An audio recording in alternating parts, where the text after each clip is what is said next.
Current bill కట్టు. Current bill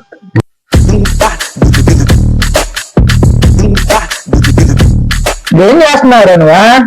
నువ్వే కానీ మా కరెంట్ బిల్లు కట్టమన్నావా, అందుకే కట్టాను. నువ్వే కానీ మా కరెంట్ బిల్లు కట్టమన్నావా, అందుకే కట్టాను. నేను చెప్పింది ఫోన్ లో కట్టమని. ఫోన్ లో కట్టమన్నావా? ఎవరురా నువ్వు ఇంత టాలెంటెడ్ ఉన్నావు? ఏం చేస్తున్నారు నువ్వా? నువ్వే కాదు మా ఫోన్ లో కట్టమన్నావా, అందుకే కట్టాను మా ఫోన్. ఫోన్ పే కట్టమన్నా. ఫోన్ పేలో కట్టమన్నావు. కట్టేశా. కట్టేదే ఫోన్ లో నుంచి డబ్బులు కట్టమన్నా. Google pay కట్టమంటా. నాయన నువ్వేంది మా కరెంటు బిల్లు 2000 చూపిస్తుంది. కట్టు డబ్బులు ఇదిగో మా కట్టేశాను మా. చేతిలో డబ్బులు పెట్టుకోను కట్టేదని చెప్తున్నావా? మా ఫోన్ పేలో కట్టేశాను మా. 2000 బొక్క.